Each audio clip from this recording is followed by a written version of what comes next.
Kabayan, pagod ka na ba sa araw-araw na sakripisyo ng walang napupundar? Paano kung sabihin ko sa'yo na ang barya mong ipon ay pwedeng maging puhunan sa negosyong sobrang dali pero malaki ang balik? Kung ready ka nang i-level up ang buhay mo nang hindi takot malugi, panuurin mo to hanggang dulo. Kabayan, alam nyo ba karamihan sa atin, lalo na ang mga kababayan natin dito sa abroad, palaging naghahanap ng siguradong pagkakakitaan pero nag-aalala tayo lagi sa lugi. Ngayon naman, pag-uusapan natin ang isang negosyo na halos walang lugi na pwede ninyong simulan kahit nasaan pa kayo. Pero bago ko talakayin yan, ito muna ang personal na kwento ko na may kinalaman dyan. Kasi ako mismo ay naranasan yan. Noong bago pa lang ako dito sa Canada, akala ko magiging madali na ang buhay dahil mas malaki ang kita. Pero ilang taon na akong nagtatrabaho, wala pa ring ipon.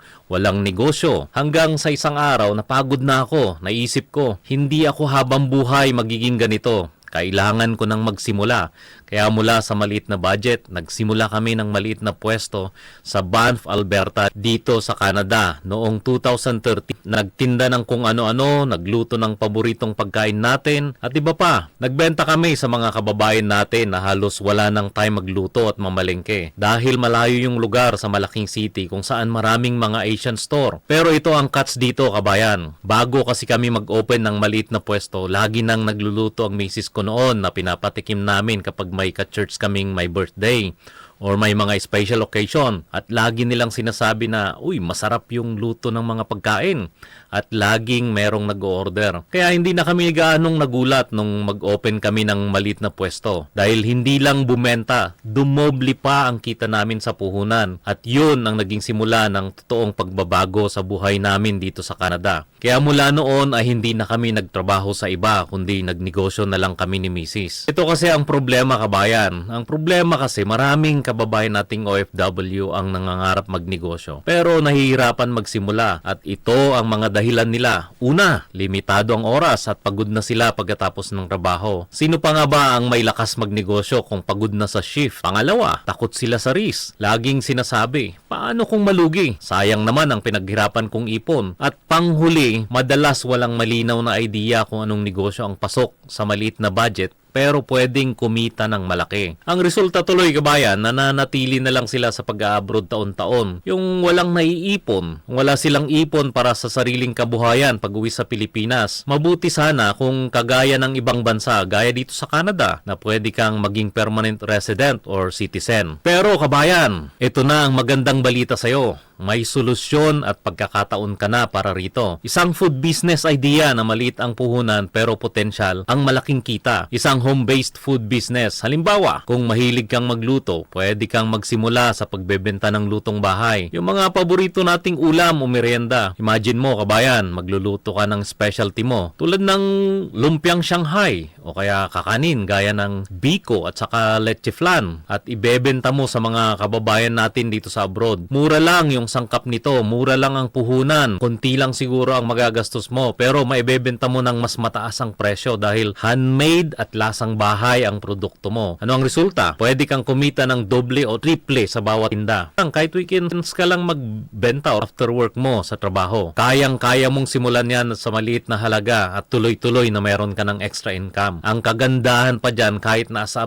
abroad ka, may papalasap mo ang lutong Pinoy sa mga tao. Naniniwala ako ng todo dito sa negosyong ito, kabayan. Bakit? Kasi nakita ko na mismo ang epekto nito sa buhay namin. Nung una, libre lang naming pinapatikim tuwing may salo-salo. Pero hindi ibig sabihin na gayahin mo ito, kabayan, ha? Pwede na yung minsan. Kasi kung talagang wala kang pera, syempre, wag mo namang gawin yon na libre na lang lagi. Kasi sa amin, isa ito sa mga naging produkto namin sa pag-uumpisa nung maliit na pwesto namin sa negosyo. Sa maliit na puhunan na halos pang grocery lang, magugulat ka sa ibibigay nitong extra income para sa'yo. Dito ko rin napatunayan na kung may passion ka sa ginagawa mo at napapanahon ang produkto mo, aasenso ka. Personal kong paniniwala na ang pagkain ay hindi nawawalan ng market. Lahat tayo kumakain. At ang sarap ng lutong bahay ay laging hahanap-hanapin. Kaya kumpiyansa akong irekomenda ang food business na ito. Bakit ko nga ba ginagawa ang content na ito? Simple lang. Mission ko na makatulong sa mga kapwa ko Pilipino, lalo na sa mga bayani nating mga OFW. Ilang taon din kasi akong nagtrabaho abroad at hanggang ngayon nasa abroad pa rin naman. Alam ko ang hirap, sakripisyo at pagtitiis para kumita ng pera para sa pamilya natin. Napansin ko rin na maraming OFW ang umuwi sa Pilipinas. Wala pa ring stable na negosyo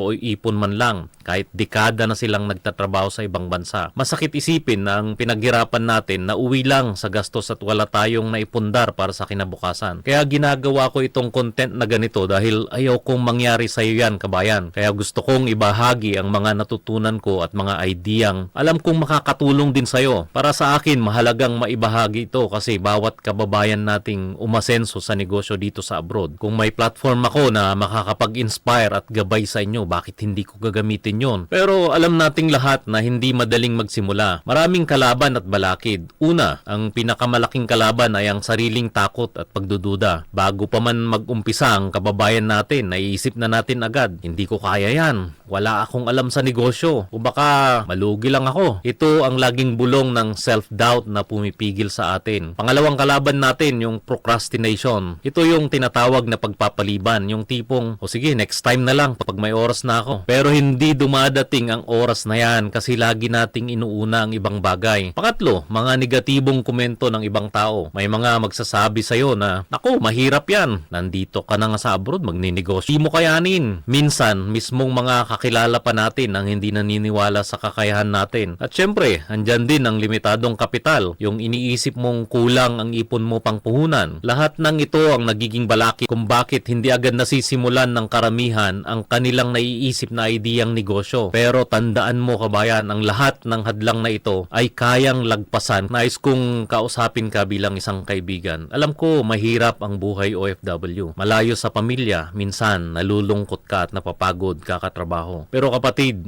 isipin mo kung bakit ka nagsimula. Para kanino ka ba nagsasakripisyo? 'Di ba? Para sa pamilya mo at sa pangarap na guminhawa ang buhay. Yakapin mo ang pangarap na yan, kabayan. Kung nakakaya mo ngang magtiis at magsipag para sa ibang kumpanya dito sa abroad, kaya mo ring magsipag para sa sariling negosyo mo. Walang mali sa mangarap na magkaroon ng dagdag na kita o sariling kabuhayan. Hindi rin sukatan ng tagumpay ang laki ng sweldo mo sa abroad na wala namang natitira pagkatapos bayaran natin sa end ng buwan. Ang tunay na tagumpay, kabayan, ay yung may masaya at maginhawang buhay ang ating pamilya habang binubuo natin ang para sa kinabukasan nila. Kaya kung natatakot ka man ngayon, okay lang matakot. Tao lang naman tayo eh. Pero wag mong hayaang si takot ang pumigil sa'yo. Gawin mong inspirasyon ang takot na yan. Takot akong mabigo, pero mas takot akong walang makain ng pamilya ko. Dapat yun ang tumatak sa ating isipan. Umpisahan mo nang maniwala sa sarili mo. Kasi naniniwala naman ako sa'yo. Kung kinaya nila, kakayanin mo rin. Isipin mo na lang ang ngiti ng mga mahal mo sa buhay kapag unti-unti mo nang naabot ang pangarap ling yon. Kaya kapit lang, laban lang. Ngayon, iniimbitahan kita, sumali ka sa journey na ito, kabayan. Dahil sa vlog na ito, alam kong malaki ang maitutulong nito sa'yo. Dito sa community natin, hindi ka nag-iisa. Sama-sama tayong matuto at magbigay ng suporta. Bawat video o topic na ginagawa ko ay punong-puno ng practical tips, real talk na advice at inspirasyon para sa mga kagaya mong nangangarap ding magsimula ng negosyo dito sa abroad. Dahil lahat ng gagawin kong vlog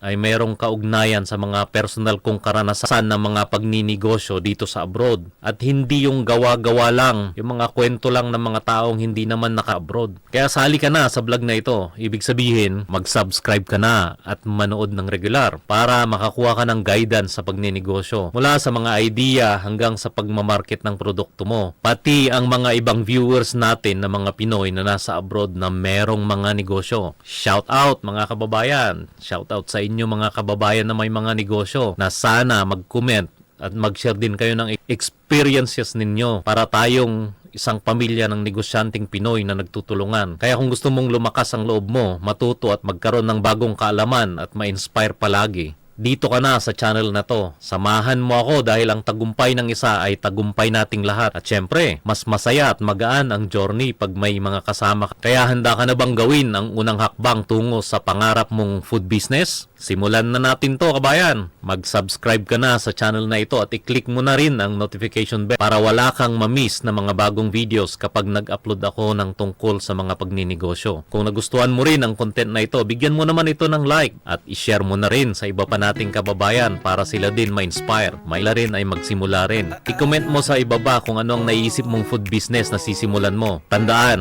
ang pagnenegosyo nag-uumpisa yan sa isang maliit na hakbang. Ito na ang sign na hinihintay mo. Kumilos ka ngayon. Kahit maliit na batch lang ng lutong ulam or kakanin ngayong weekend, itry mong ibenta sa mga kaibigan at katrabaho mo. Malay mo, ito na ang umpisa ng matagumpay mong negosyo. Kaya action agad, kabayan. Suportado ka namin. Magkita-kita tayo sa susunod na video. And until then, keep hustling, keep inspiring. Tagumpay natin to. Kaya mo to.